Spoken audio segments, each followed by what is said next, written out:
Hi, everyone. Hey, Hey Brenda. how you doing? Good. How's it going? Good, good. There, that's better. There. Okay. Buyers today. So my dog is being extra noisy right now. We had delivery and okay. So, hey, I hope everyone had a good weekend considering what we had to deal with on the weekend.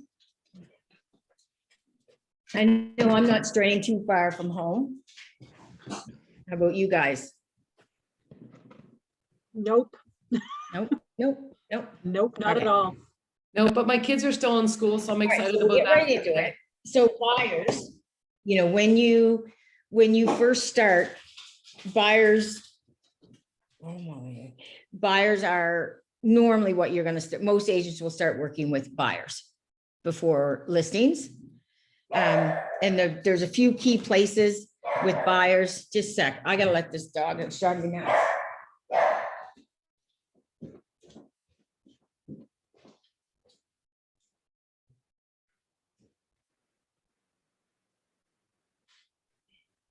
Send the puppy after the delivery guy. Good idea.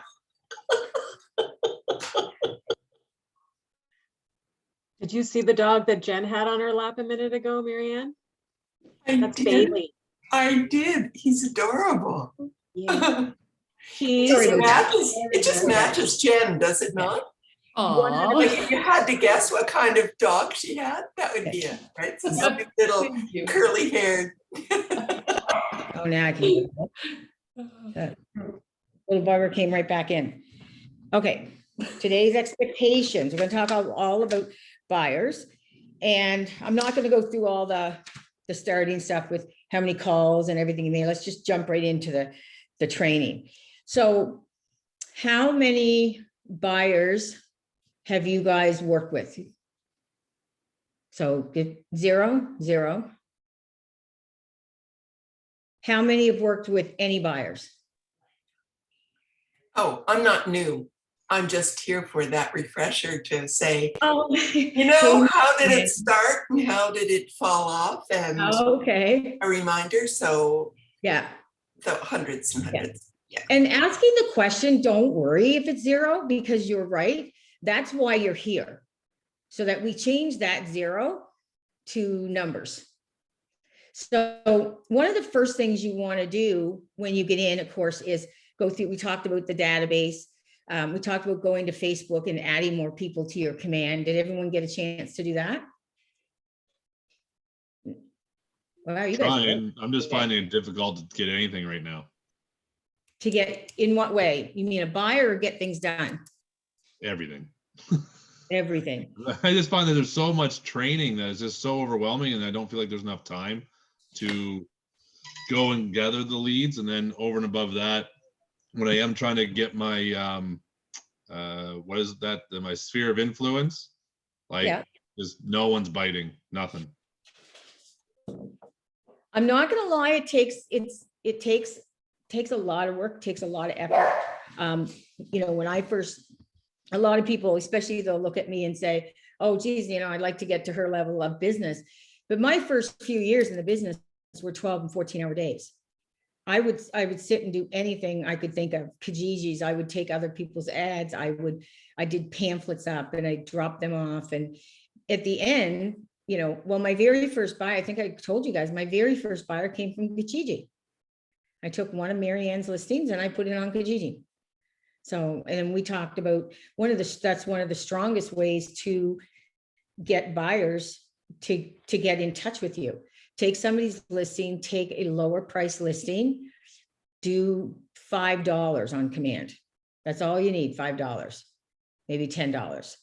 You're going to get a lot of leads. Now, a lot of those, again, like I said, when you're doing that type of lead generation, the conversion rate is 4 out of 100.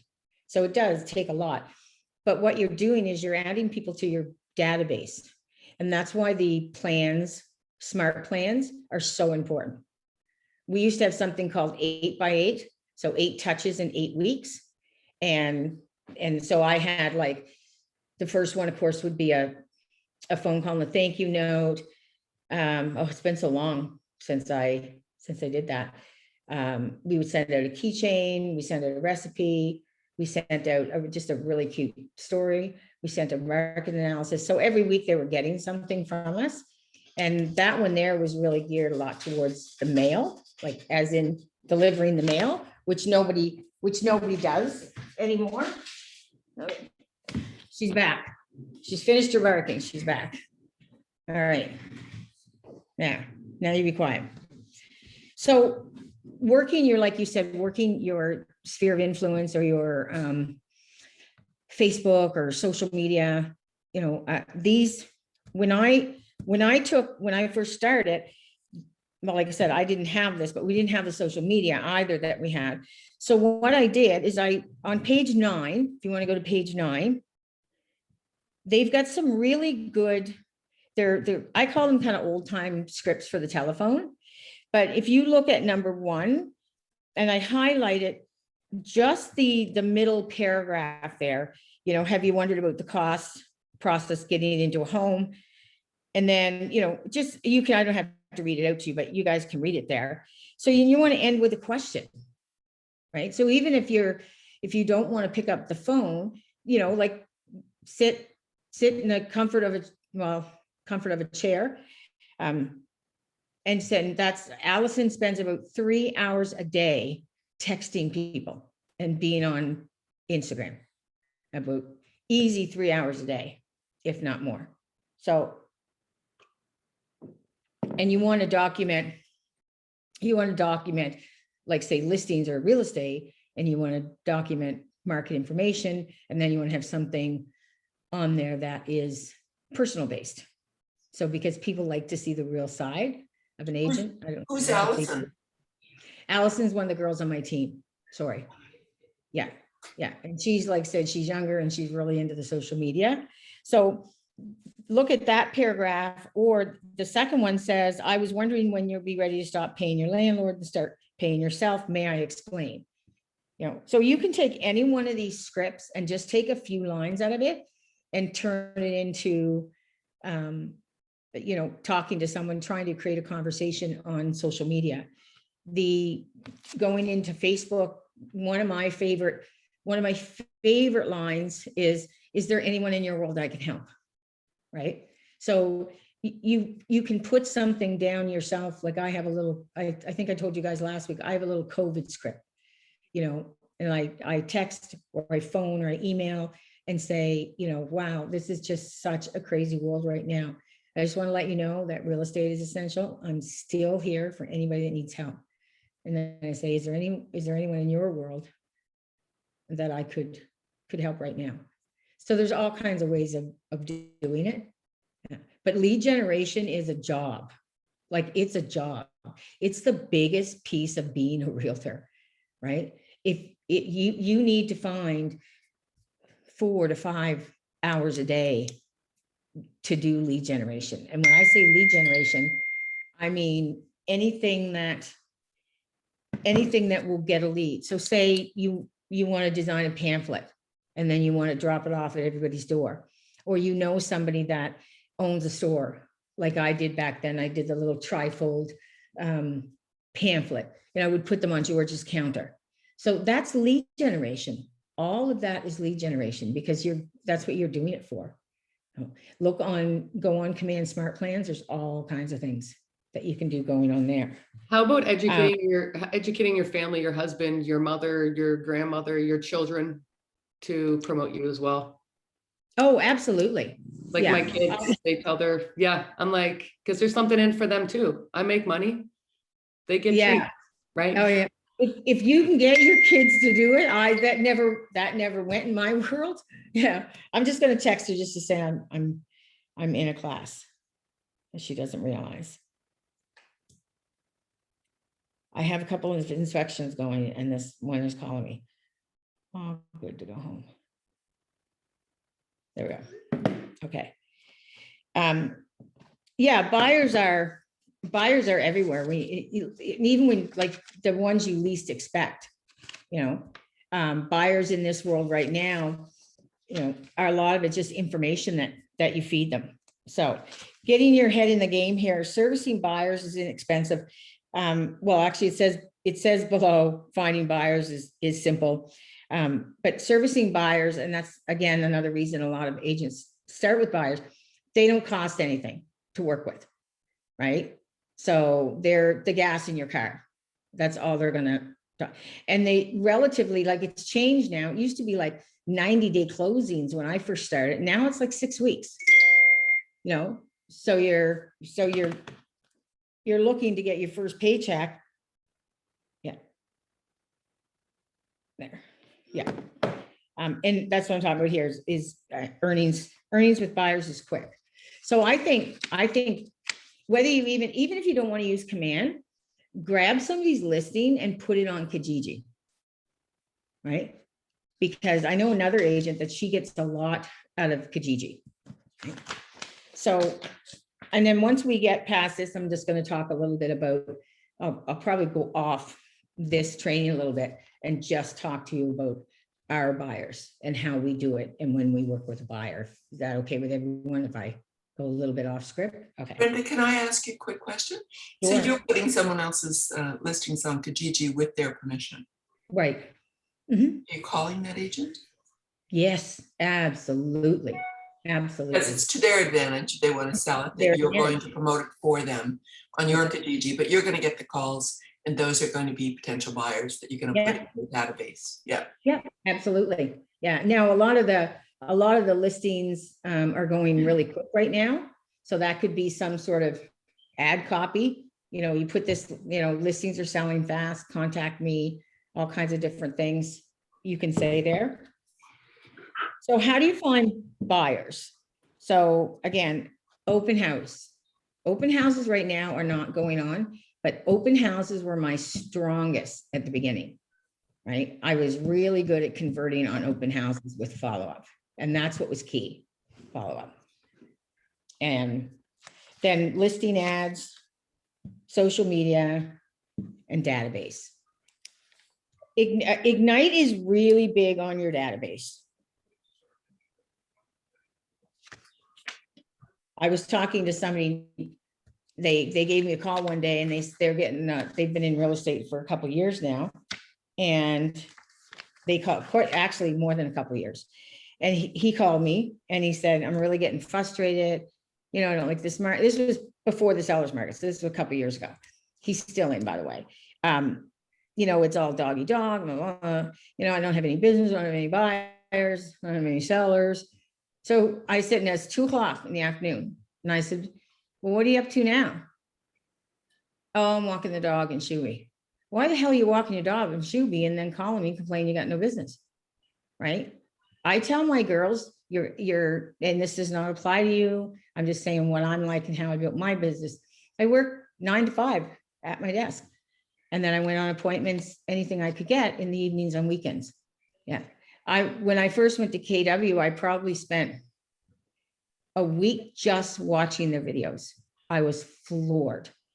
And even if I got one little tiny out of it, right? Or like I said, go online, get on community influence, like take that and then build that, you know, build a newsletter. There's always something to do, right? Market stats are a really good way to put it out too. So I have a video here for an open house that I'm going to play. Fine, hold on effect. I got to share my screen, sorry. Okay. Share screen. There you go.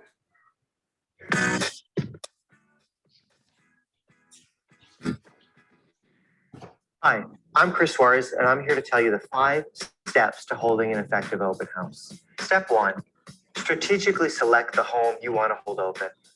Choose a home that gives you the greatest potential to have buyers and sellers find you.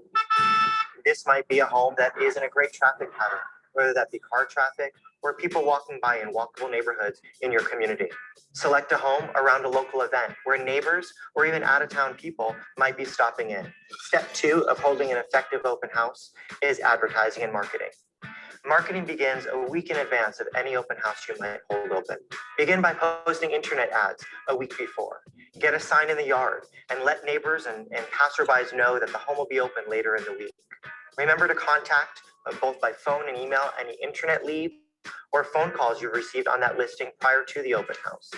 Don't forget to make 50 calls around the home prior to the open house and door knock, a radius of about 2 or 3 blocks. Step 3, know your scripts. Know what you're going to say to greet the visitor. Know what questions you're going to ask while they're in the home. One of the greatest first lines you could use is, "Thanks for stopping in to tour my open house. Are you one of the neighbors or are you out shopping for a home today?" Immediately, you'll know if you're dealing with a potential buyer or a potential seller. Step 4 is keep the right mindset and prepare. Remember, open houses are lead generation activities, so enter with the mindset of a top lead generator. Prepare yourself with comparable properties, market research, at least 2 or 3 other homes that you could potentially show should the opportunity arise. And step 5, always follow up with every lead that comes through that door. Call them, email them, write thank you notes that same day.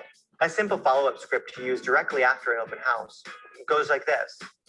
"Thanks for stopping into my open house this morning. It was great to meet you. I did a little bit of digging in the office after we met and after the open house and found 3 other properties I think really fit your search criteria. I know the home that we saw this morning wasn't quite perfect, but these 3 have some real potential. We could get into them tomorrow at 4 or at 6, which would work better for you." Great, let's meet at my office and we can go from there. My biggest aha when doing open houses is remembering open houses are not a technique to keep current sellers happy. In reality, open houses are great lead generation tools to connect with potential future buyers and sellers. By using effective scripts and systems leading up to the open house and great follow-up techniques after the open house, you'll build a Met database of future buyers and sellers. Thanks for watching KW Connect and make it a great day. Okay. I'm just gonna keep the share on because we're supposed to watch another video here, short, the next page actually. So we talked a little bit about this last week is, like I said, an open house, so I have a thank you letter and the cut sheet, and that's what I hand them.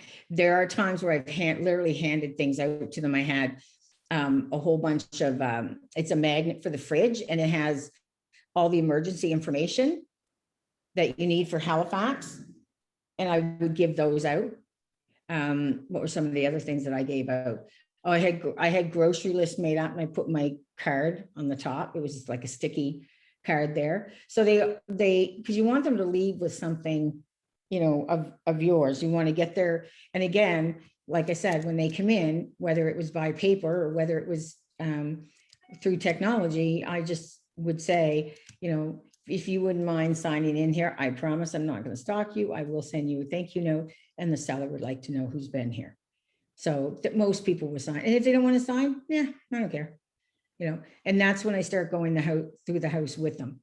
So my first question is, I would say this. I would say, well, okay, welcome to 123 Main Street. Are you in the market for a new home or are you just browsing today? That's it. That's my line, right? And then, like I said, I talk a little bit about the house and then I use the Ford method. And I know we talked about that last week. Man, I was really off topic last week, wasn't I? So remember the Ford. So family, occupation, recreation, and dreams. And the other thing is know the neighborhood. Know the neighborhood. Especially the schools. Make some notes, look it up. You can even Google it. I mean, you take somebody that, they're shopping and looking in Kobe and you're talking to them, you've asked them about their family. So how many's in the family and where they're at. And hey, from this house, you can cut through this path and there's the school right over there. This neighborhood here has a great hockey program if your kids are in. So know the neighborhoods. Okay. And it's embarrassing because it's happened to me, and this is how I learn things. When people ask you a question, and you don't know the answer, right? Talk to the listing agent and find out information about the home. And that's probably one of the biggest pet peeves people have is an agent's doing an open house for another agent. They'll ask a couple questions, you know, well, how old is the house? How old is the heating system? What is this? What is that? Have a talk with the agent. Read the cut sheet really close and make sure you know. I mean, heating system is just an example. Read the write-up, right? Ask the agent if there's any key features of the house that you could share. And these are things that, these all go in between the F, the O, the R, the D. So these conversations are going through. And then you're also talking about the house. So the more you know about it, and especially if you've talked to the agent and you say, hey, look, this was a custom built house. It's only had one owner. It's never been smoked in. They have no pets. So there's a lot of things you can talk about, and you look like a really well-informed agent. It looks like you're listening because you know it, right? You can Google any neighborhood in Halifax, Dartmouth, and find out about the neighborhood. So if, like I said, if I'm in Colby Village, I would say, well, most of the homes right in here were built around 1972. This home has had a lot of renovations. Let me share with you, right? So know the product that and again, that was me, like no training. When I get into real estate, I had no training until I got to KW. I was just thrown out there to do, and you know, I'm not gonna lie, I did well my first couple of years, but I traded my life for the job for a while to get in there. The other thing I really like, and this is one of the girls on the team, what she does is after the open house, because she has your information, right? So she would, now I have Bomb on my phone, she doesn't, but she would record a video and she would email it to them. And she'd say, hey, Paul, it's Melissa. I just want to say thank you again for dropping into the open house. I'm going to have a nice thank you note and some more information on the home and some others I think you'll like to you by tomorrow. They love it. They love it. So that's another really good one. Now, like I said, open houses is one of the greatest lead generating tools there are. Right now, with the new lockdown, we're not doing any. We're shut down on open houses right now. More so concerned that people are going to not, as we found on the weekend, not everyone's listening. And these mutants and these things are really, yeah. So the other thing that you can do is, because you're not doing open houses, is you take somebody's listing, like say you took one of my listings and you did a little, like a WeVideo or InShot on it. WeVideo is really easy to work. InShot is an ad. I don't know if you guys will be able to see. I think I showed you last week. InShot is this little app, and that's not going for it. So it has the red and the little, can you guys see that? Oh, this way. Where is it? There, see it? The little orange with the squares in it and the circle. So that's called InShot. The other thing that works really well when it comes to listings is you can use Ripple, RIPLE, I think it is. Let me go to my Ripple. You can use Ripple. Also, they have some great content videos, but also you can use it or you can use InShot to do a listing, a just listed. I do just listed on my homes. I'm just trying to find Allison here. If you follow Allison Hassan on Instagram, so it's Allison with one L, ALISON, and then Hassan, HASSAN. You'll see what she puts out in it. Let me look for my Allison.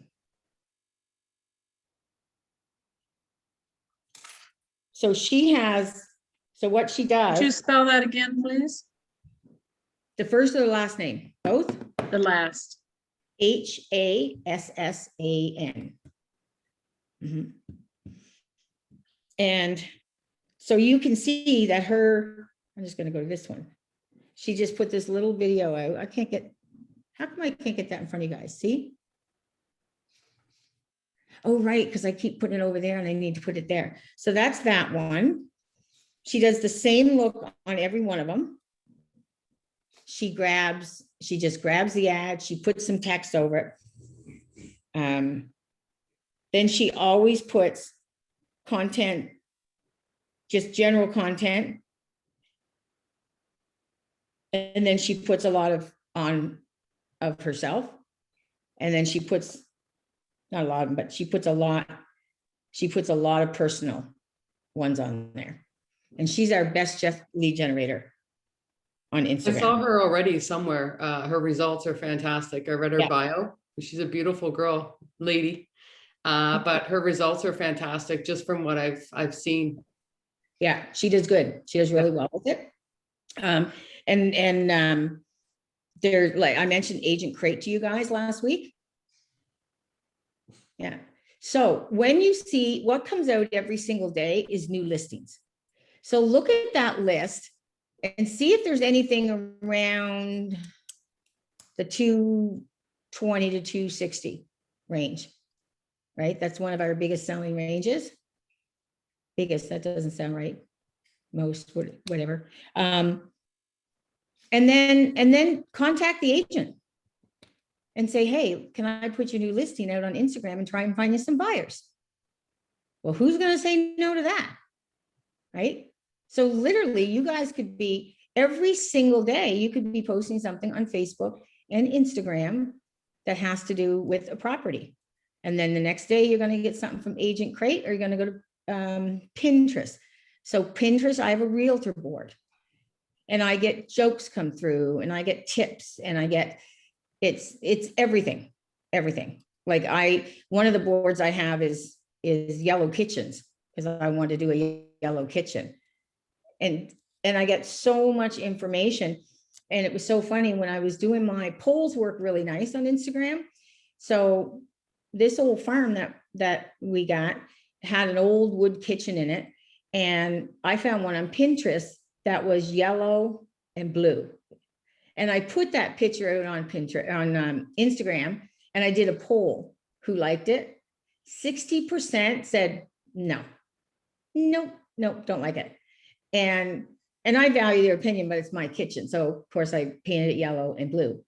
And then I put a picture out of it with the yellow and blue, and everyone was like, wow. Like there was not one negative comment. So you want to interact with people that way. That's a really, anything you can put out there. And then, like I said, this is my real tough spot is putting a lot of personal out about myself, because I don't like to do it, but I'm getting there. So yeah, so hashtag go into real estate, or go into Pinterest, hashtag real estate, go into Instagram, hashtag real estate, and put the bell there. And every time somebody comes on, there's one guy in Ontario, his name is Steve Kim, and he's built his entire business off videos. He posts a video every day, every single day. And your videos don't have to be, you can do them on your iPhone. You can do them. They don't have to be scripted. They don't have to be perfect. The fact is you're getting yourself out there. Like literally, on a, you can go on every Friday, we put the weekly stats out. So, you can do a little video in SureShot, or you can record it and then go in SureShot, and you literally just got your phone up like this saying, hey, Brenda Kay here with the news of this week. We have this many active, this many sold, right? And that any questions, reach out to me. And I've put an attachment, or I put a link of this in writing, or I've linked you to whatever, or you don't link them, right? It only takes a few minutes. So Alexandra, who started with me back in 2012, and she watched everything I did for 2.5 years. She went to Toronto, she went to Ottawa 3 years ago. And she did the exact same thing that I did. And funny, like I didn't even think she was watching or learning or listening because she was really young when she started with me. She's the top rookie agent in Ottawa, out of all the companies, right? Social media, quick little videos. You know, if I look back on my videos from 2009, man, oh, it's scary. It's scary. There is the YouTube comes right in. Facebook is 2 billion people a year are going on it, and YouTube is 1 billion people going through it. Those are the two top lead generation systems that you should really, the more information you can put out there. So when I first got into real estate, I listened to somebody and they said, position yourself as the expert in your community. So that's why I say the more touches you give your database, it's not just a matter of phone calls. You know, Agent Crate, it's $25 a month. There's newsletters, there's articles, there's, you know, I would just sit and Google for hours to get topics on things. You know, you can start a blog. It's really easy to start a blog. And then you put the blog out to your database. So the database is getting touches all the time. Now, my database now, they used to get the newsletter once a month. It's one I had professionally done that for me. And now there's a girl that just changes things. So unfortunately, I can't share it because I can't read code and I don't know how to use it. But just Google any newsletter, get a template for a newsletter. Or like I said, community influencer, I really like that program. And remember Kirby Chan. So let's watch the other video. And then I'm going to go right into. Sorry, guys.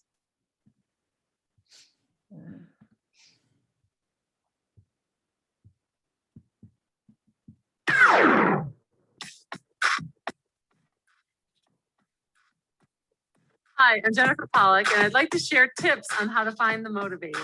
What do I mean by find the motivated? Turning a warm lead into a closed client. The first tip is when you find someone, you want to ask for the business. Let's say you're at a party and your friend is pregnant.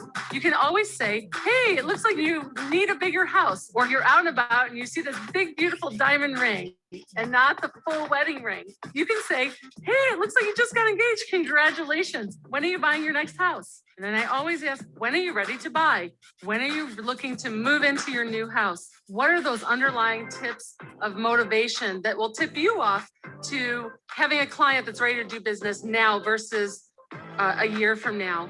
Tip number 2, ask for the appointment. Have a calendar or your smartphone ready to say, I have availability tomorrow at 2 or the next day at 4. Which one would work for you? Book the appointment when you meet someone who's ready to do business.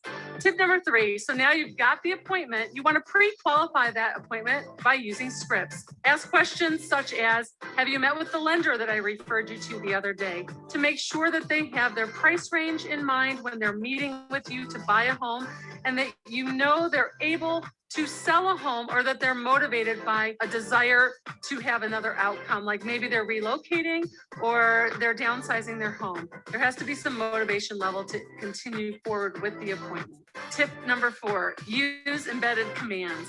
When you get in front of the people face to face at your appointment, you want to be talking embedded command language, such as, when you're comfortable and confident that I can sell your home, then we'll sign the contract tonight. If you're using that language throughout your hour or half an hour appointment, they'll be more comfortable when they get to the end and they'll sign that contract, and then you can move forward. The last step is you've signed them up, and now it's your goal to get a referral. When you're in conversation with them on the phone, in the car, at the closing, use questions. Who else do you know that's looking to buy a home, sell a house, or invest in real estate that I can call today? If you keep saying this throughout the process, you'll find yourself turning more of your current clients into referral business that will generate lots of easy sales for you. So go out there and find the motivated. Have a great day. Okay. So that's our 2 videos for the day. So let's talk about motivation. One of the biggest mistakes I used to make when I first started is if I had, a couple listings and some would call me to go see the listing. And number one, I wasn't used to asking the questions. So I would, I'd run and show them the house, and I'd get there and I'd show them the house and they say, okay, well, I'll talk to my agent. You're like, damn, Okay, so I did that so many times when I first started. So let's talk about pre-qualifying them when they first come. So, and so if somebody calls me on something, one of the first things I'll say to them is, you know, have you met with a finance person for pre-approval? And then I'll say to them, pre-approval is a little different than pre-qualify. And then I'll say, you know, we have a treasure trove of financial people that are really good in 3 sectors of the market. And then I always urge them to let me give their number to that person. And sometimes they'll say, well, I'm dealing with so-and-so. Or I've done, you know, I've already called, especially if they say to me, well, I've already called the person at the bank, or I've gone in the bank. And then I explain to them, like, you know, the people at the bank work 9 to 5. They don't have your back. You want a broker, like a mortgage broker or mortgage specialist. Let me set you up with, and like I said, it would be one of my 3 people, just to see if there's a better rate we can get you. The reason it's important to me that they deal with what I call my finance people is I'm always in the loop. Drives me crazy when I'm not. So I'll give you an example. I had one time, and this wasn't like something that was great, it was terrible. They were going with a lender that I wasn't familiar with. And the lender himself called my clients. Was 2 days, it was on a Wednesday and the conditions were on the Thursday.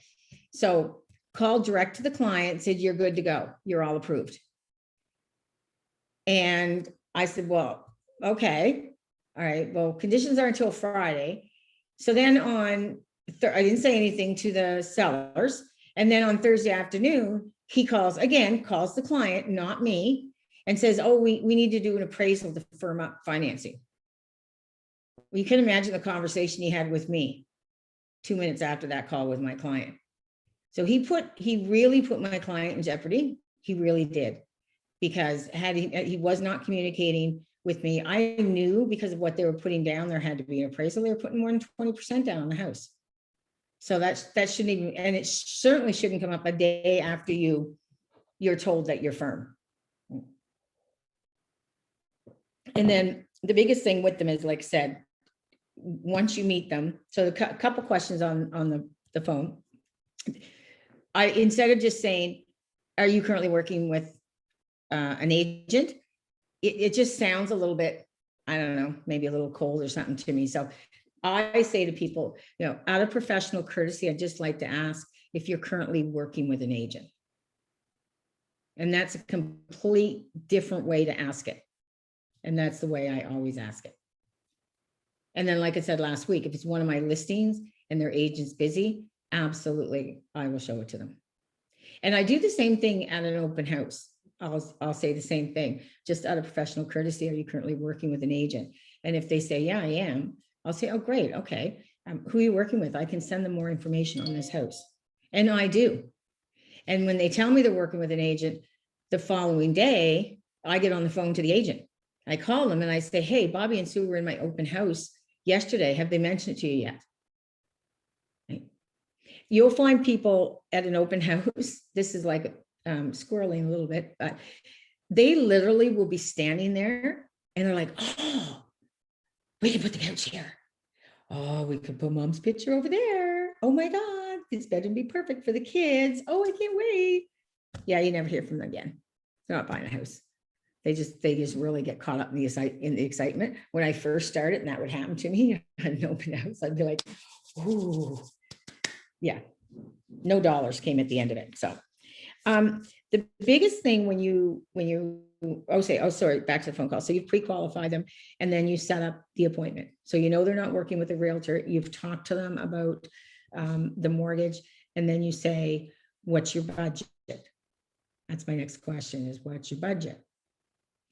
And the big thing about the budget, and this is what I explain to people, is there's a big difference between your budget and pre-approval. So pre-approval is what the bank says you can afford.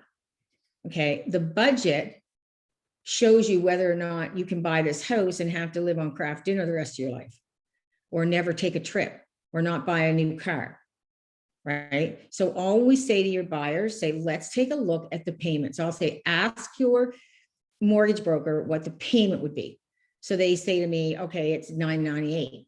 Okay, great. So now we're going to add $200 on that for heat, and we're going to add, say, $200 or $300 for whatever the tax is, $200 for tax. So now we know, say you're $900 from the mortgage broker and $400, so you're $1,300 a month just on those things. And that's not, of course, you've still got your cable and this and that and all the elect. So being realistic to them, with them, and so they're just, like I said, you're just talking on the phone with them now. Okay, any questions? No? Okay. The biggest thing when you're in real estate too, is you want to solve the problems. Like you tell them what the problem is, and then you solve it. So what you've done now is you've talked to them on the phone, and their problem is they want to find a house.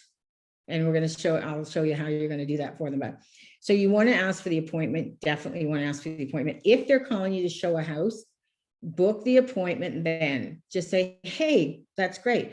Why don't we set it up? We'll have a coffee I'll meet you at the house at 2:00, and then we'll scoot down to Tim Hortons and we'll have a quick coffee, and I'll just, give you some more information. Because that's what you need to give them, is information. You need to listen to the buyer more than what you talk. When you're taking a buyer through a house, keep your mouth shut on opinions of the house. I had this one way back when I first started, and it was like 400,000. They really liked it.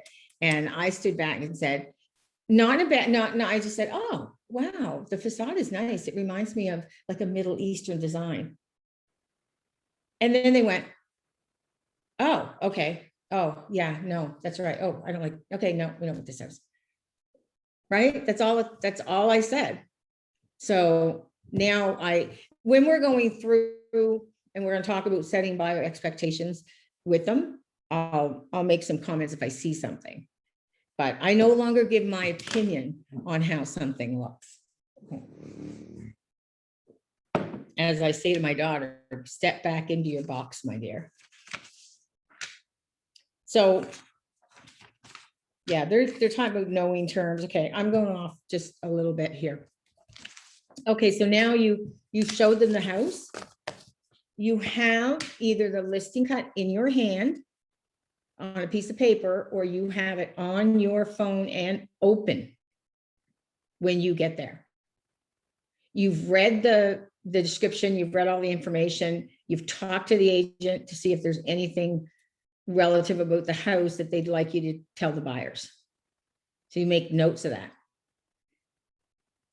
And this is when you're going to you're showing them the house, you're now going to use the Ford method again, right?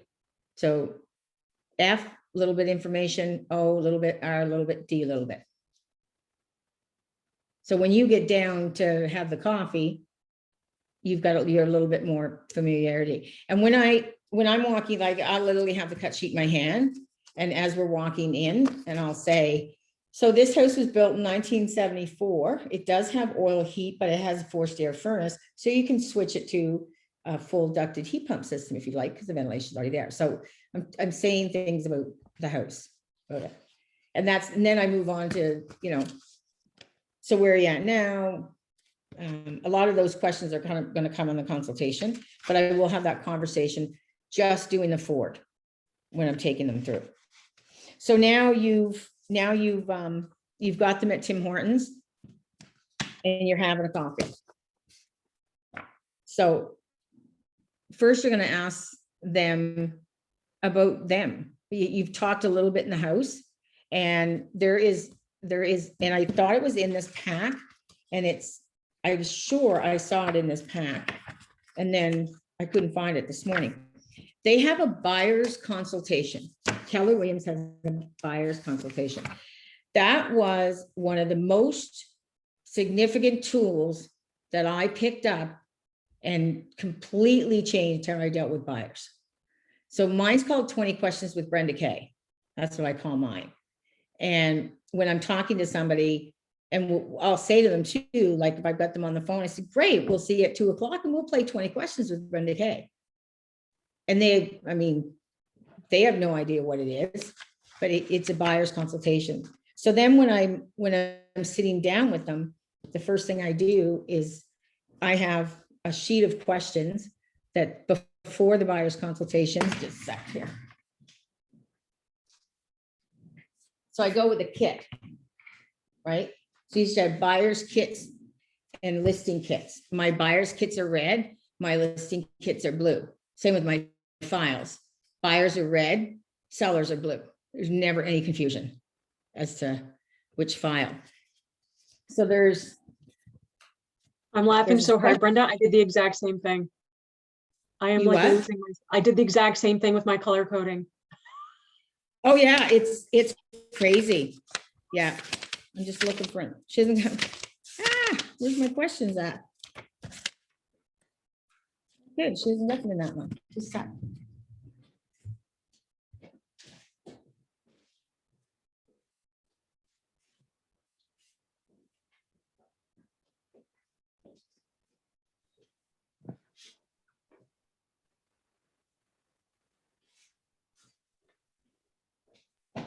What's weather in Halifax like? Oh, it's kind of rainy today. It's kind of rainy today. And what kind of things do you have in your buyer's kit? Like That's what I'm going to talk to you about now. Okay. Okay, so she does not have I don't know why she doesn't have my question sheet in here. She just did them up a couple weeks ago, and it actually should be in here. So the first question I reiterate to them and I say, so tell me again what's prompting your move. And then I say, tell me a little bit about your time in the house. Did you make any material changes? And then they start telling me, and I'm writing this all down. And then I say to them, do you have any special memories or features of this house that I could share with potential buyers? And they like that one. And then when I am talking to another agent, I can share, the swing set is this, or the pool, or there's this room over the garage. They've always used it for this, just anything like that. I asked them how many years, of course, they were there. And then Are you talking to a seller or a buyer now? buyer, this is all about buyers today. But you're asking them about their existing house? Yeah, oftentimes they've got, oh yeah, that's right. Okay, oftentimes they have a house to sell. That's right. I'm sorry. Yeah, I got off track there. I got the wrong one. So let me go back to buyers. I jumped out of that. Okay, here's the questions. Thank you, Mary Ann. Here's the questions. You've asked them about their budget. When would you like to move?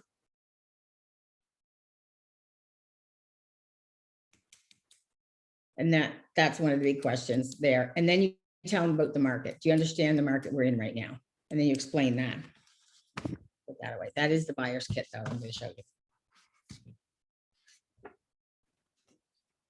And then you're going to start to talk to them. You've asked them some personal questions and you can almost make up what you want. I'm very much, I warm them up first with a lot of conversation. Tell me about this.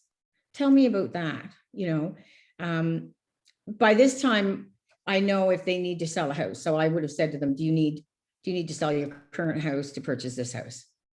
But if they're first time buyers, I'm just having conversation and literally like, again, a little bit of the Ford. So then you're going to tell them about the buying process. So I have a PowerPoint that I use for that. I don't use it a whole lot anymore just because I know everything on there and I say it. But again, you do up a nice PowerPoint. And let me see if they put one in here. Release sheet. Oh yeah, and okay, so this is something else I forgot. When you're sitting there with them, because you've asked them when they would like to move, you want to determine if they're A buyers, B buyers, or C buyers. right? Here's something that I've done in the past. Somebody will, maybe I'm showing a house or they've called me on a lead and they say that they're looking to buy.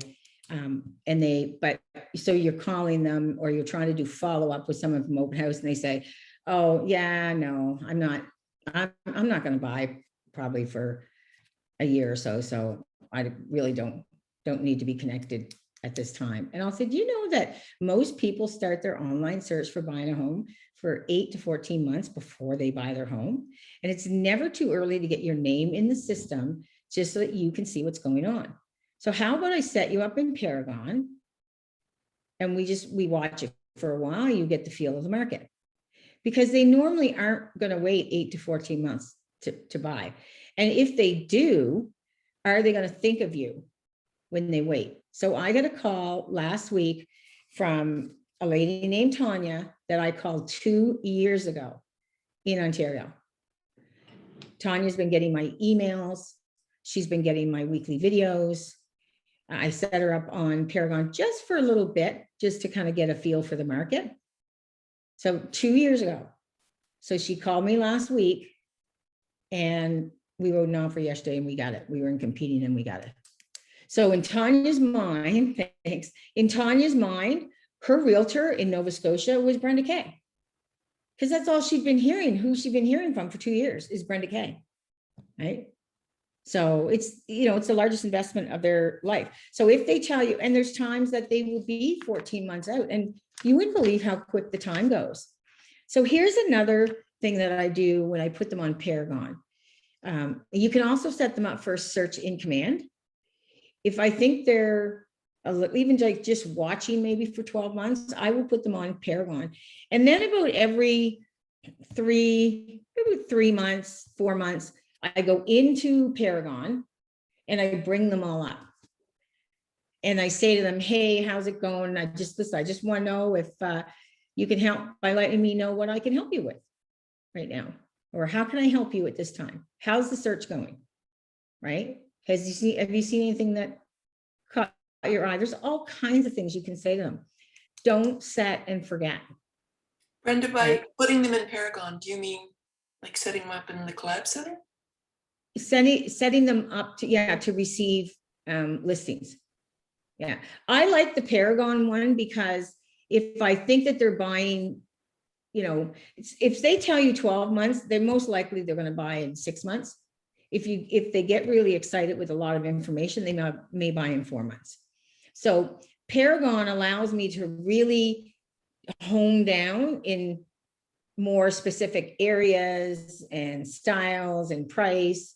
I can, on Paragon, you can click whether or not you've talked to them and they say, well, I don't want to be on septic and well, and this is my price range. So you're going to put them in area 40, you're going to put the price in and you're going to say municipal services only.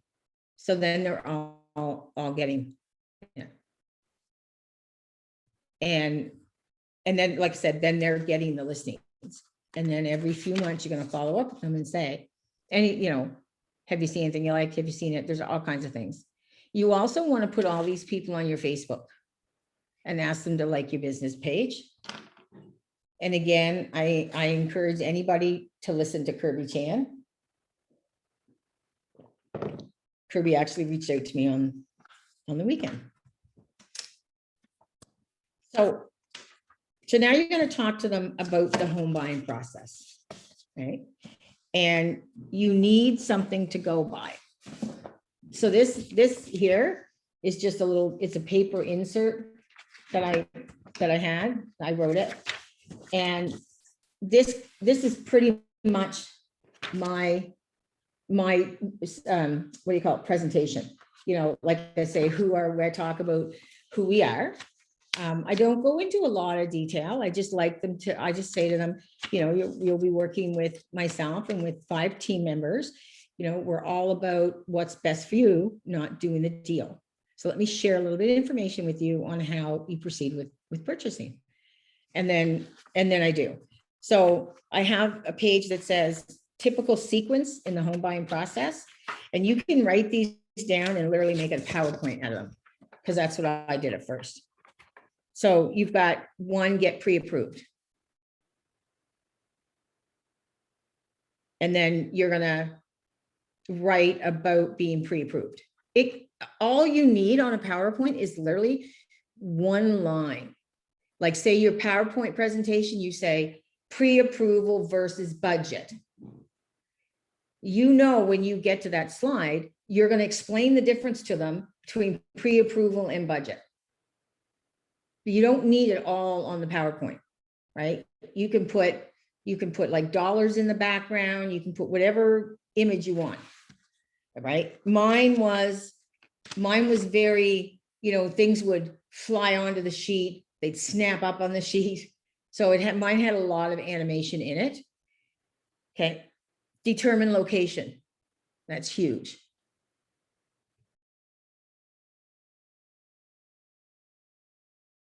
And then again, when you get to that part and you're taking note, you've already talked about most of this, but if you haven't covered all these points, well, you wouldn't have covered them all over coffee, but like you might have done location or something. So then you explain to them the offer on a property. So how does it work when you put an offer on the property? So I have here, a good realtor will lead the way, starting with a market analysis to assess the prices of homes in the area that have sold. So you know which house you've shown them. So you're going to pull up, you're going to have more information from them, for them at this, when you meet, about other houses in the neighborhood. So you explain how the offer's done, and you explain, and you also explain deposit, what the deposit is and what it means. That falls under this. And you also want to explain to them what market value is. So especially the ones that just got out of course, you guys know market value. True market value is what a buyer's willing to pay and what a seller's willing to accept. There's no right or wrong answer, right? It's got to be what the buyer wants and what they're comfortable with. Okay. If they pay more than any other house on the street, then, I educate them and say, you've now chosen to set the market value. Like in my house here, when I bought it, I was about $150,000 over anything that had sold in the area, right? But I knew there was a development coming, so I took the chance on it. And those are the things you explain to them. There's you can sit and make all kinds of little notes to yourself. And you also, as silly as it sounds, practice your buyer's presentation in front of a mirror, or do Zoom calls with each other and do them down. So meeting conditions. So then I explain to them what the different conditions are, which of course are your finance, your lawyer, your inspection, your home insurance. So I have these, what happens is these bullet points all, as they come up on the screen, I'm explaining to them each bullet point. And then I explain radon, septic, and water. And that's all you need, is literally just the words on there, because you guys know about these inspections, right? Yeah. Hey, Brenda, if, to the rest of the group, actually, if you go through the I guess, material that was sent under Ignite, Yeah. You will see that there's a guide. I mean, obviously, this is somewhere we can start. Yeah. A guide to buying your home. Yeah. So this will be, which is great. And then there's also another one is buyer's analysis is on there, and it has like all the questions. Looking for. What page is that on? So it's not on a page. I didn't see it on a page. It's actually just in the bucket of stuff that we have. It's in the folder that Erin sent us with everything. Right.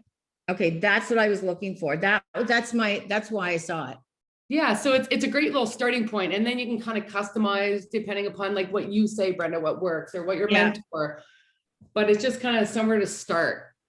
It has really great information in there. Okay, I don't start with that. I finish with that, and I'll show you. Perfect. I'll show you why. Okay. The most important thing with a buyer is educating them. Is educating. That's the biggest thing. So I explain what conditions are. I explain what unconditional or firm means. about waiving conditions. In the kit, I have a inspection waiver, which is one of our templates. You can get it from Erin.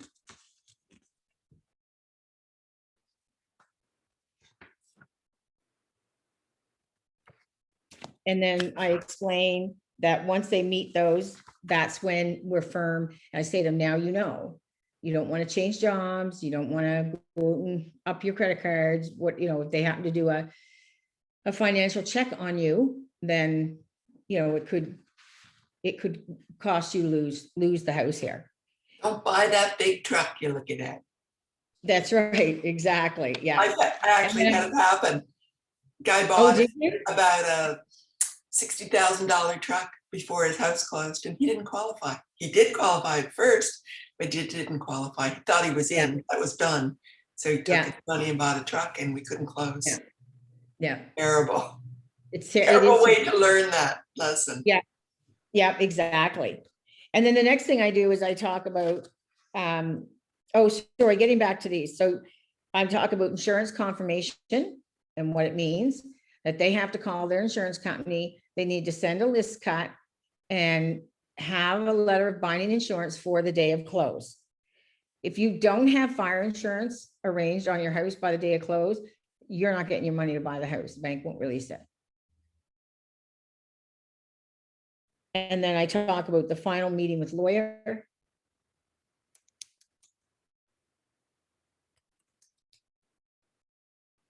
Are you Oh, hey, able to Mike. share your sheet with us? Would that be asking too much? This is all proprietary. This is all like, this belongs to my team. So unfortunately, I can give you some of the stuff out of it, but I don't, that wouldn't be fair to my team. Yeah. Yeah, no problem. Okay. Yeah. And I just finished writing basically it's a book on, I already had a book on selling and now I have a book coming out on buying and it's called Home Sweet Halifax, the ultimate buyer's guide to Halifax. So a lot of that is written there too. So where do we get your book? I'll send the book. I was gonna say, I'll send the books out when they get, or just Okay. ask me for a copy of the book. Great. But this is proprietary to the team. And you know what? When you start writing it yourself, when I give you the keywords, you're gonna write it for yourself anyways, and you're gonna say it in words that, you know, because I used to have to practice. My first nice buyer's kit that I bought from Sean Kokoska. So Diane Kokoska was one of the leads in Keller Williams for years, and her son Sean is still there. And he wrote one that he sells. So, and I don't know, and it's Sean, S-H-O-N, Kokoska, K-A-K-O-S-T-A, I think. I'll have to look it up.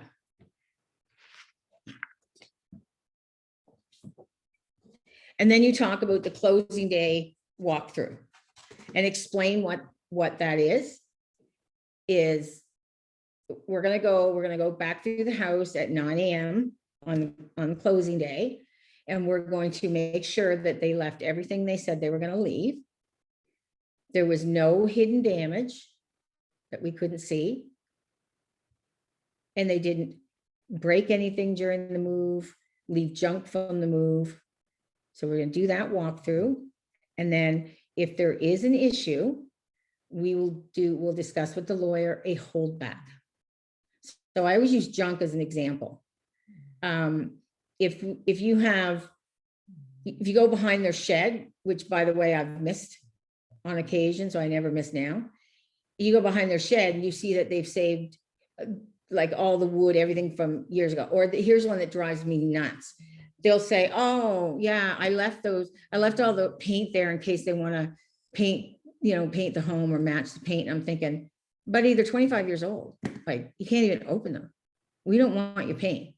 So because paint's hard to get rid of. Hey, Mike Arthur, I didn't know you were on today.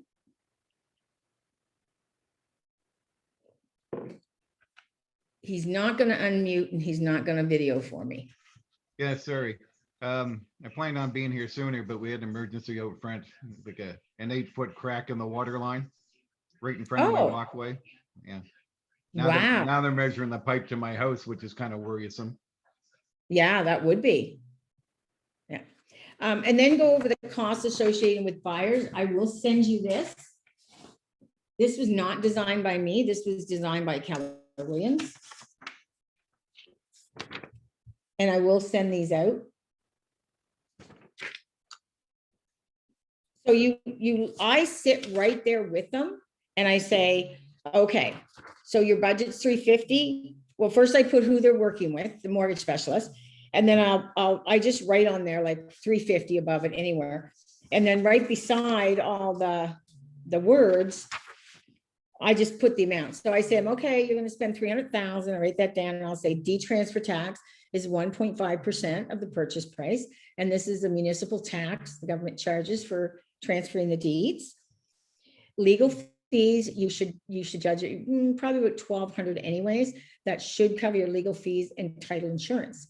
And then I explain what title insurance is. It's an insurance that protects you against liens or encroachments, things that the previous owner's done without a permit, as long as you didn't know before close.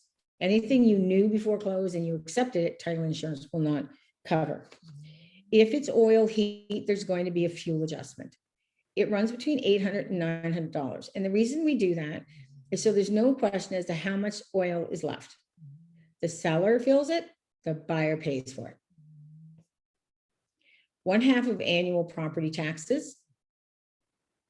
Because we pay our taxes up front, so I've now paid my taxes from April to November. So we're getting the house in May, from May to November, you've got to get that money back. And I always say to them, even if it's only for a few months, have 50% of the taxes at the time of closing, because you're only getting back a couple months. And then the city's going to come to you and say, hey, we want some tax money. And when I explain that to people, so when my son bought, my oldest son, I explained that to him. And of course he didn't listen. And then about 3 months after he bought, he was like, damn, Mom, can you loan me some money so I can, they want more tax money, right? Should listen to Mama. So put it aside. The deposit is 5%, but they may be putting more down there. So then I would sit there and I'd say, okay, so it appears if you spend $300,000 on a house, your closing costs are going to be approximately $16,500. Are you comfortable with that amount? That's huge. Okay. This is another sheet that, so now I've talked the pre-approval, I've said, here's a moving list, which I can send you for them to have. This is my cancellation guarantee. So I say to them, according to a CREA study, the Canadian Real Estate Association study, 80% of the buyers after they bought a house were not pleased with their agent. I don't want that to happen with us. So I've signed a guarantee here that says if I don't follow my program or don't treat you like I say I'm going to treat you, because when I'm talking to them, I'm all about like, it's all about you, right? And I can send you that through if you want. You can also find them online if you go buyer's guarantee. And then I have a home buyer's to-do list. And I stick this in there. And then, like I said, they get this pamphlet here. There's all kinds of things you can put in that pamphlet you can find online, which I did. I have the buyer lead sheet. Like there's one in here, I think, because this is where this lead sheet came from this course. And then you'll let them know that there's an inspection waiver for them to understand all the inspections. And then before you do any inspections, you send out that waiver. Now you say you're shopping for, I'm just skipping ahead, but it's important that that waiver be used. I'm not giving you any advice. Don't get me wrong. I'm not giving advice. I just letting you know, like, you need to make sure your buyers understand everything, everything. I've had Krista, my assistant now, she'll say all the time, I didn't realize how bad our agent was when we moved from Edmonton until I started working with you. Their expectations were, nobody set their expectations. Nobody told them about the service. And this one line that I got from a Keller Williams video is, and I said this the other day, I am not a salesperson. I'm your consultant. I'm your advocate and your protector. If something doesn't work for you, we don't do it. This is not about doing a deal. This is about building a relationship where I get you what you want with you on the best terms at the best price in a time frame that you desire. And that's a big one. Keller Williams' little tagline is win-win or no deal. That's there, and you can use that one too. So I'll send you all that stuff.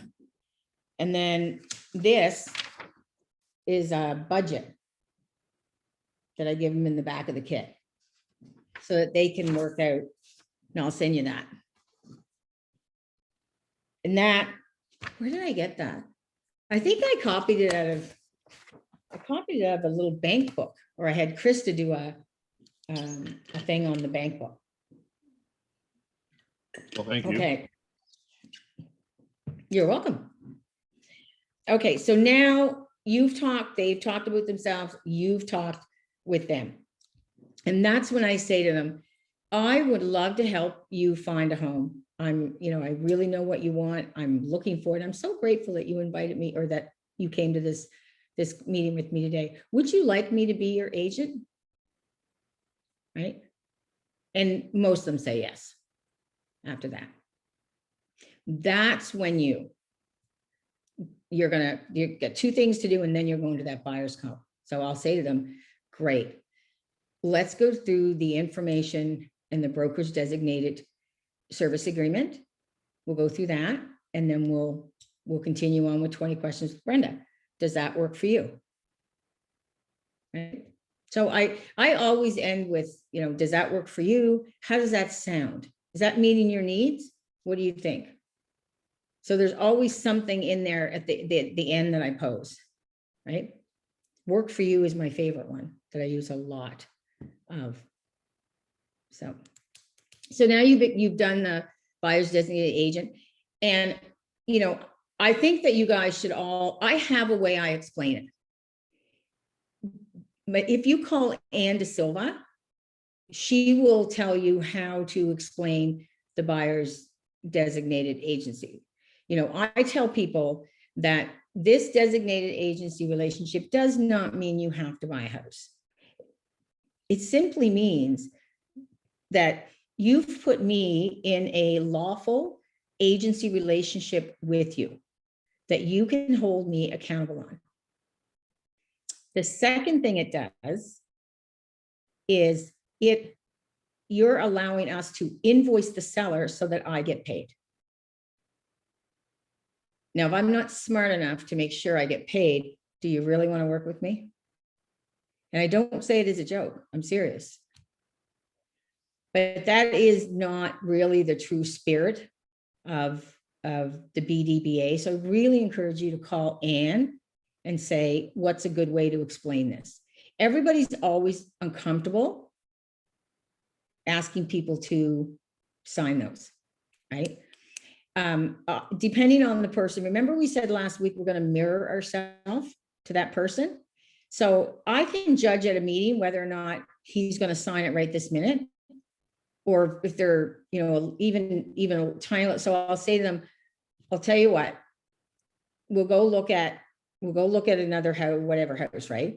We'll go look at a house. You take me out for a test drive and see how we do. Now, I just want you to know though, because we're going out to look without the agency relationship, I cannot give you any advice.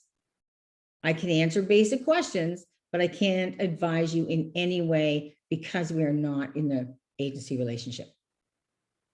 And I do that a lot. We'll go look at a house or two. And after they do the house or two with me, they're pretty good. They're staying, right? I've never been fired for a buyer. I fired a buyer. I was never fired by a buyer. So now you've explained all that. Now this is it. You say, all right, time is here. Let's play 20 questions with Brenda. And that's the sheet. So you guys go down and where did you find it at? Oh, me? Yeah. Yeah, I found it under the Ignite. They'll give you a list of all the different sessions and missions in there. It'll have the guide to buying, it'll have all that in the big chunk of information that we have for the course. Okay. Yeah. That is a really important. So what I'm going to do. Thank you, Jen. Oh, you're welcome. Thanks. Like I said, I was looking for it, but I don't have, and I have mine online now. We have ours as a template in Dotloop. So as I'm asking the questions, I'm there. So those questions are key. I wish I could find it really quick. So go to command and go training. Is that where you went, Jen? Or connect? Did you go to the command or connect? Where the university, KW University is, I can actually, if you want, I can email it to you directly or. Yeah, just email it to me. That'd be faster than me finding it. Okay. So the questions on this form, does anybody else have it now with them or? No? Yeah, okay. Does everybody know where to find it?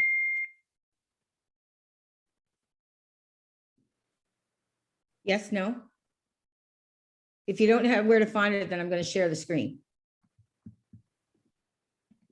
The folder that Aaron emailed to us has a copy of it in it. So if you have the manual, then you should have this too. That's what I thought. And I saw, you know what? So Let me get out of here. because you have the link to this. So if you have the email from Aaron, she sent out Ignite materials. And Hi, I'm Jennifer Pollock, and I'd like to Sorry. share tips. Sorry about that. inside that folder, it just says buyer need analysis. So everybody here should have it in that folder. Okay. Ignite material. Yeah, we do. It's just a matter if you don't know how, ask somebody. All I do is I go into my drive and I search that buyers and it came right up. So buyers really? need analysis is what we're talking about? Yeah. Buyers needs analysis. So it comes up as a buyers and sellers thing. And then when you go in, you go to buyer and then you'll find buyers needs analysis. Oh, I know where. Okay. I know where I saw it. Yeah. Because I do Got want to go with you guys really quick. I just got to download it.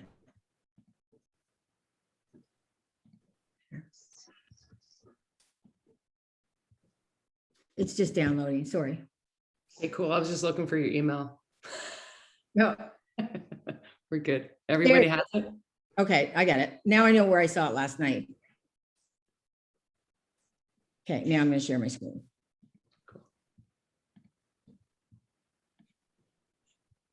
And I have a lot of fun with mine. Like I said, buyers needs now. So like I said, mine's called 20 Questions with Brenda Kay. And you guys can call it whatever you want. I just didn't like buyers needs analysis. So I'm gonna pass that because I don't use that one either. So this is what I use. And I literally ask them every question. And who will be living in the house that you purchase? That tells us, if they're, how many kids, 3 kids, this, that, you generally know that. Will anyone else be spending an occasional overnight stay? So you have a lot of people that have parents that live in Ontario or even US or whatever. Tell me about your lifestyle. What do you like to do when you're not working? Oh, what do you mean? Well, inside the house, what do you enjoy doing? People say, well, I cook, I like to bake, I like this, I like that.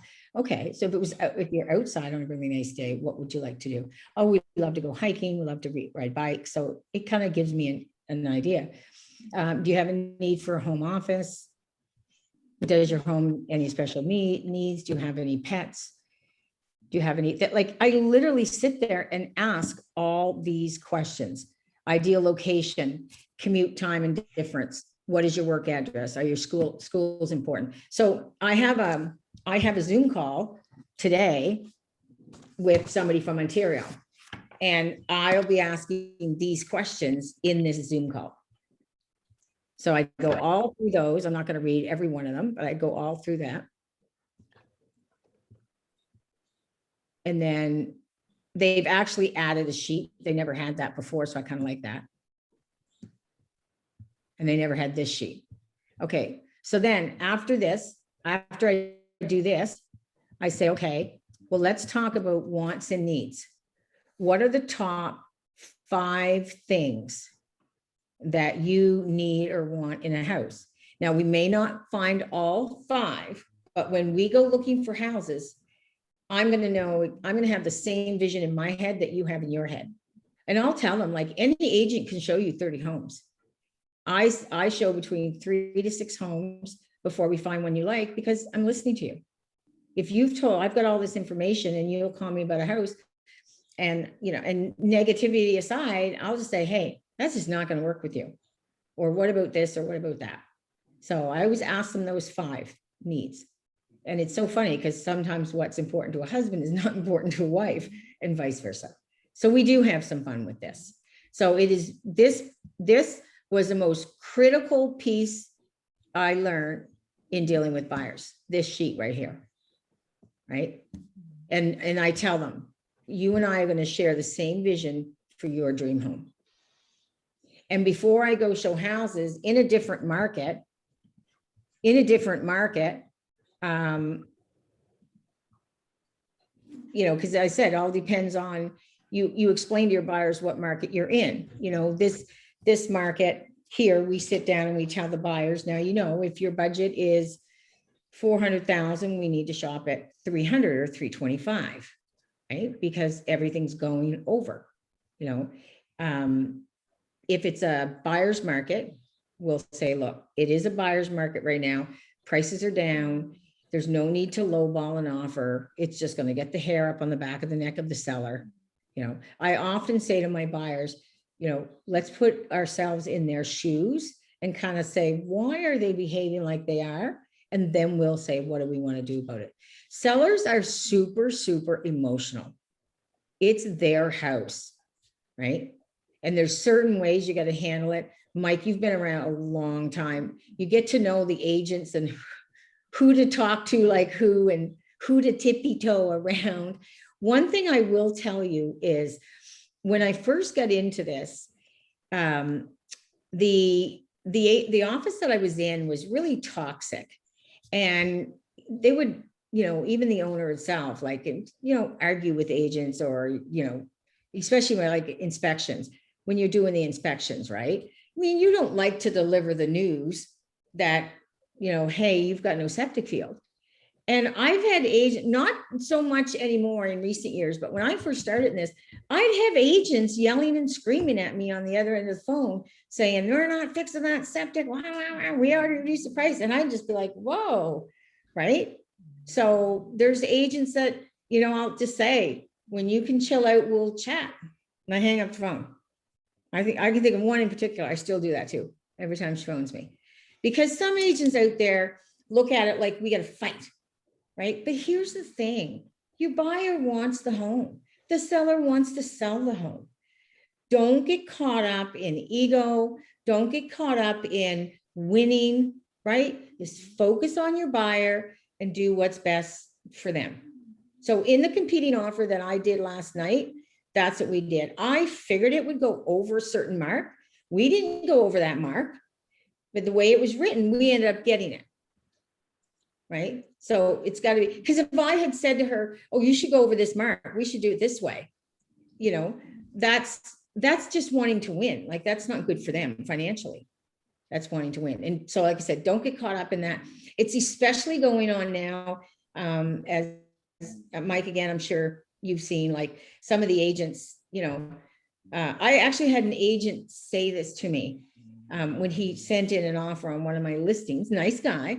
But we talked about, we were chatting there and about advising. He said, you know, Brenda, I don't advise my clients at all what price to do. I just say, go as high as you want, high you can, let's get this house. Well, that's not good for your clients, is it? That's just wanting to do a deal. So in almost all my negotiations, going back and forth with my clients, I reiterate the whole time, you know, this is not good for you, or this is not good for you, you know, or this is, and what I do is when they say, I'll talk about scenarios. So they'll say, well, I want to do this. And say I can't think of something, I want to send an amendment or whatever, right? And I'll say, okay, so here's the likelihood of two things that could happen, right? Which would be, yes, they accept the amendment, blah, blah, blah, blah, blah, or they're not willing to do anything. And now the decision has to be made. Do I want this house with no septic, or do I not want this house? Right? You don't want to make a decision that quickly. I want you to go sit, and I want you to close your eyes. And if you can picture yourself in that home, you're comfortable. It's really where you want to be. And it's totally the quality of life you're looking for. Then say, do I want to walk away over this? Am I willing to do that to get me in? So a lot of times, look at the quality of life. You go back to motivation. You go back to motivation. Not telling them what to do, just saying, let's relook at our motivation. Let's relook at our 5 must-haves. Right? And then let them go and let them think about it. And yeah, but so just to kind of, you know, finish up on that. This agent said to me yesterday, Brenda, I hope you come in really good and really strong, as I really want to work with you. Because they know there's no drama, there's no bullshit, there's no diva antics. You know, I work very cohesively. And I'll tell you, in this market, is it ever paying off to have that kind of reputation? Yeah. Because agents will get, this is how bad they can be. I'll have a buyer and he'll say, oh, I love the house on 123 Main Street. And I'll go, okay. Oh God, look who's got it listed. Oh. Because I know it's going to be a nightmare. I know that just because I know that agent. So yes, always try and be, you know, cohesive and respectful of the other agent. And sometimes, you know, when you go through inspections, and I used to have a girl on my team. Sorry guys, she hears somebody coming in. Okay, go. Oh my God. Oh, she's gone. Sorry. Yeah. You know, that there was one girl on my team, and she go in inspections and they would ask for things, and she would say, well, they probably won't do that. Or, you know, Brenda, should we really ask for that? Remember, you're working for the buyer, right? So you don't need to, I do educate them on minor things and major things, you know, but at the end of the day, we work for the buyers. And if the buyers ask us to ask for something, we're not going to surmise what the seller's answer will be. We'll just say, again, just point the scenarios. Well, if we ask for this, you know, this might be the response. Normally, this is how it goes. Let's try it and see if it works. Right? Okay. So I completely squirreled from the materials. But go through the rest of the materials. It is really good. I wanted to show you this because this will help you do a listing presentation. Okay, so it's page 28 and it's called The Guide to Buying Your Home. This is what my first buyer's guide looked like, or sorry, came from.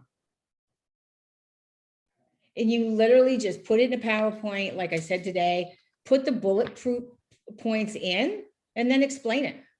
And your buyer's presentation will evolve over time. And your listing presentation. So everything will evolve in time. Remember what I said with the listing presentation? Don't go there and read off the screen. You know, if you're doing it in a PowerPoint. Oh, I think a dog here mouth. And that's why you want to just put those bulletproof words. And then you have, what I had at first was I had a set of notes. They were almost like recipe cards. That's what my very first ones look like, was recipe cards. So what I did is say whatever the bullet point was, I would write on the card what I wanted to say about that. And I would practice and I would practice and I would practice. So whether you do it in front of a mirror, whether you do it, you find a partner or you have a mentor that you're working with, you need to practice presentations. So, and I went through this last night. There was really nothing. If they have an about me page, my about me page is just telling them that it's about them, right?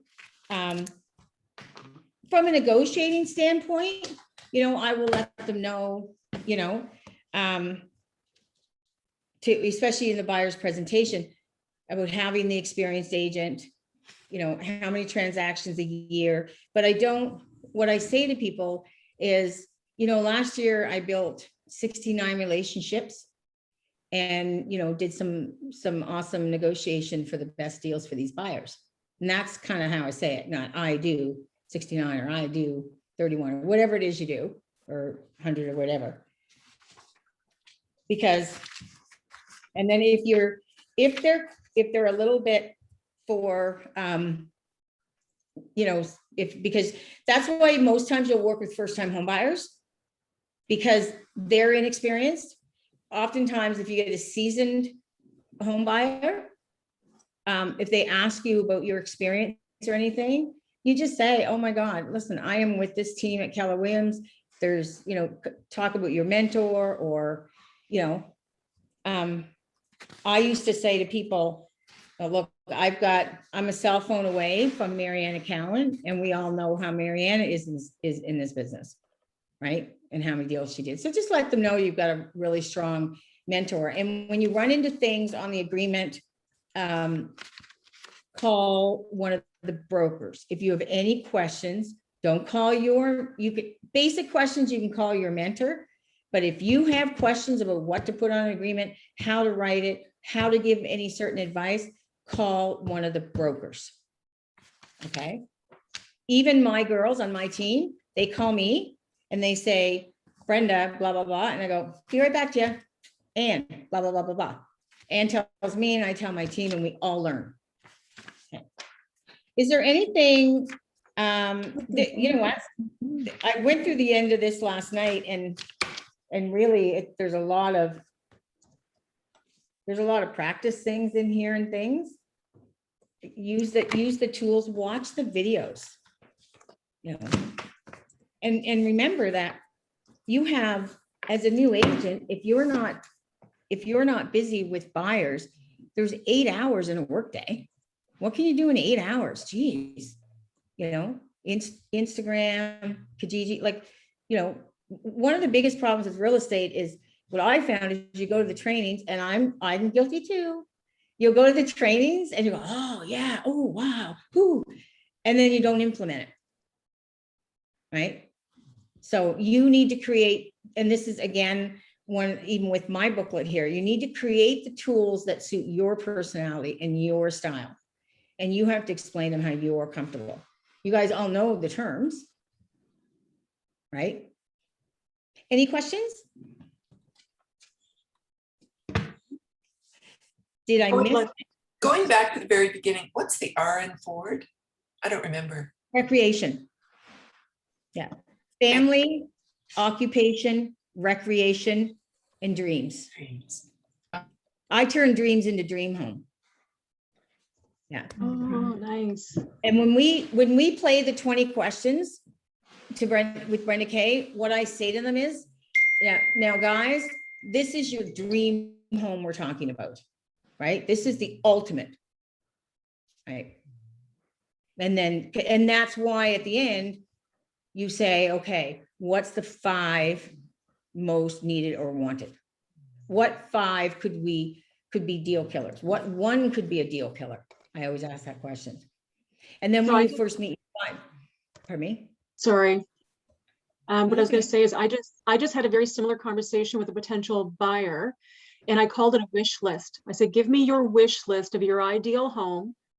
And that's the part I have her working on now, but my intention is to go back. It's like a brainstorming session of all the things they would love to have in a home, and then to go back and pick their top, I was gonna say top 3, but I think 5 is a much better ask. So it's kind of Okay, a need to have compared to a nice to have, Yeah. So as the agent, you want to take the lead.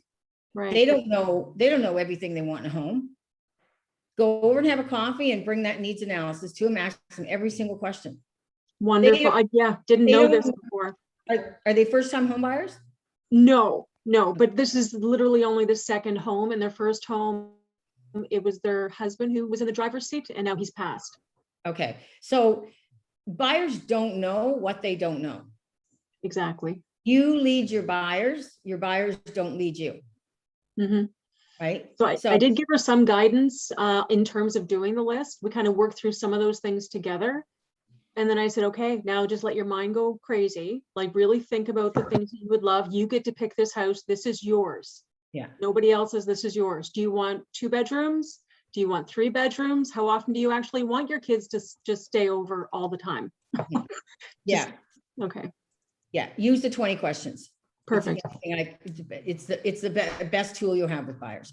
Buyers are floored with me, especially if they bought a previous house with somebody else, right? Because remember, you want to have raving fans, right? You don't want people to be, I always say the girls on the team, you can be an average agent or you can be a top agent.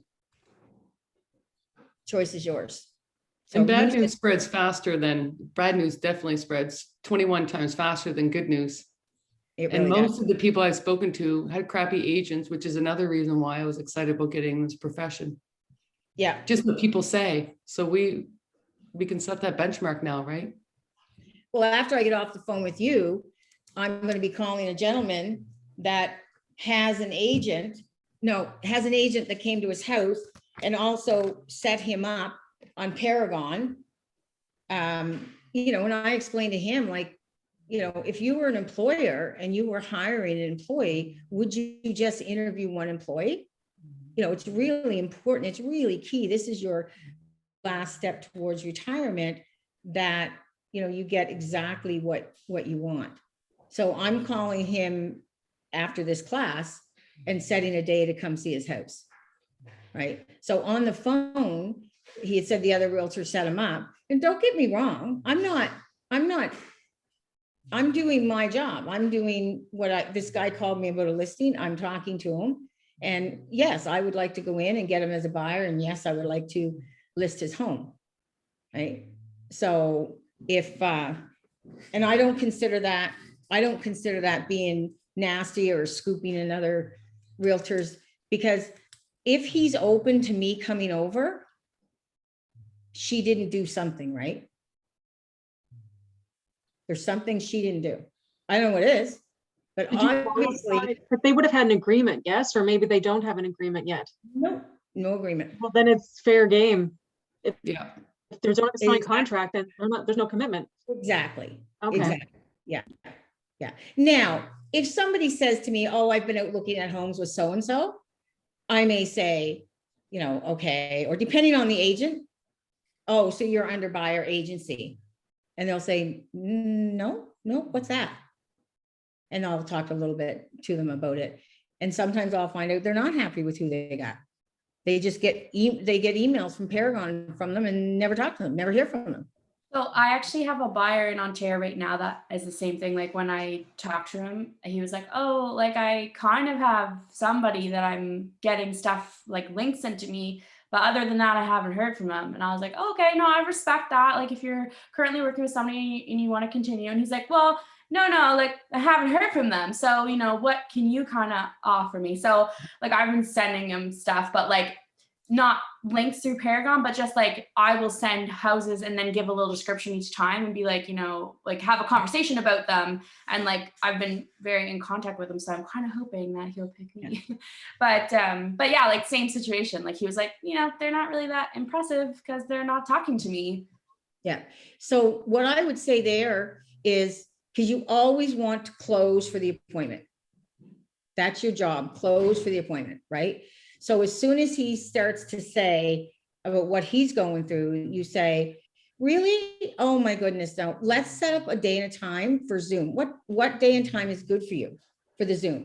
Let's get to know each other and see how I can find you your dream home in Nova Yeah, Scotia. so we did have a call, just because he's in Ontario. So we did have a call and he kind of like went in depth of like all the things he could be looking for. He's like, maybe like a cottage, maybe we'll fully move there. Maybe like if you have investment properties, maybe we'll just do that. Or like, so I've gone through like in each category of what he said and sent him like a bunch of stuff. And then like, even as far as like, he's like, even if you find like an interesting business opportunity, like a bed and breakfast. So like right now, like there's like a blueberry farm that I sent him. He's like, oh, that's interesting. So like, it just kind of keeps the conversation going right now where he doesn't really know what he wants and if he wants to. So I'm just trying to kind of entice him, I guess. Hey, Rachel, I've got a resort in Marguerite, Send it to me. 1.4. Here. So again, on that call, so you close the appointment and then you close for him as a buyer. So you would say to him, look, over the Zoom, basically you're going to have your little buyer's thing done. And you're going to say, well, look, let me just explain agency relationship and how it works here in Nova Scotia, you know, and then you have a conversation with them and you say, look, to do my job properly and follow the rules and laws of Nova Scotia Real Estate Commission, I can't give you advice without being in an agency relationship. So basically, I'm willing to work for you for free, but I want to make sure that you're protected in this and that I follow the rules. So why don't we look at a couple properties together, take me for a little test drive, and then we'll go in more in depth with the agency relationship, and I'll work for you for free. Get them on paper. That's what you want. You want to get them on paper. That's what the Zoom call is for. By the end of the Zoom call tonight with Jennifer, I'll have her on paper. Nice. So that's excellent work, Rachel, that you're sticking right in there. You just need to stick your foot a little further. I got kicked out of the Facebook group I was in because they thought I was soliciting, but there was no rule against it. So I was just being creative. Hey, I was kicked out of. I got a lot of leads from that. That's funny. Yeah. I got kicked out of Micmac Mall, so. We gotta do what we gotta do. Yeah, this was years ago when I was saying, like, geez, and it was slow. My God, it was a bad year. Anyway, so yeah, I'm going all the stores in Micmac Mall. I get about halfway through and security escorted me out. You're not allowed to come solicit in here. I'm like, really? I didn't know that. But to be fair, it was a for sale by homeowner group, so they didn't want me in there. Yeah, they didn't want me in there. But I got a bunch of buyers actually that I'm working with right now that are from like the UK, Ontario, British Columbia, like just all different places. Yeah. These presentations and how you do them is key. It's key. Like everything I told you guys today that I do from start to finish with a buyer was covered. There's a load of stuff in here. There really is. But we toned it down today, or toned it down, or honed it down, whatever you want to say, to how do I get this person to sign a buyer's agency relationship? Because that's what it is. Right? And I'll always focus more on your buyer than yourself. Everybody good? I do have a question, just general, not related to the material, but kind of asking if you guys have opinions on it. But I have a buyer that wants to come to Nova Scotia, like to live here. And they're looking for, they don't want to be in the city, which there's only the one city here. So in your opinion, would be a good lake town? Like what town in Nova Scotia would you First have you lots said of it was Bell, but lakes? it doesn't matter anyway, because it's going through my dock zone, so it doesn't matter. Yeah. If you do your buyer, you do the buyer presentation. No, I was talking about sending in the dock. Brenda, can you just mute Joanne? So first I sent it to Bell, then I switched it to Kate. Okay, I wondered who was talking. Yeah, again, when you do your buyer's consultation and you're asking them what they like to do, what their hobbies are, what do you like to do in your home? Like say they love to ski. Oh Then no, you- I got all that info. Like they like biking, skiing, hiking, like they're very outdoorsy because they're from BC, right? So they're like, oh, we like forest air. And I'm thinking like, okay, I'm thinking almost Annapolis Valley, like, or like the Wentworth region. Like Where it's do they funny, work? like lakes. Where do they work? So a hospitals, and then the husband flies in and out for work. So she's a nurse, so she would just need to be by a hospital, which again, that's pretty easy, right? There's lots of hospitals around Nova Scotia. But yeah, they just don't want Depends to. on what she specializes in though as a nurse. Pardon? Depends on what she specializes in as a nurse. She didn't like, she just said, I just need to be near a health facility. Like she didn't say anything specific. So like, So I know I keep going back to this, but on the 20 question or on the buyer announcement, it says that one of the questions, what is your distance time commute to work? okay. Right? Have all those answers. That needs analysis will put you so far ahead with your buyers because like I said, remember what I said, I tell them, I'm going to share the same vision with you. I'm going to have the same vision in my head that you have in your head of your dream home. And if it's out there, we're going to find it. But I'm more Right. asking, like, do you guys know a certain town that has a lot of lakes, like besides Dartmouth, City Lakes, but like not in the city? Like where in Nova Scotia would you say has a lot of lakes? Bridgewater, Okay. Bridgewater, Kentville, like That area, like towards Bridgewater, like, Liverpool, okay. they have a lot, and then they're not too far from the city. Right. You know, they're only an hour and a half.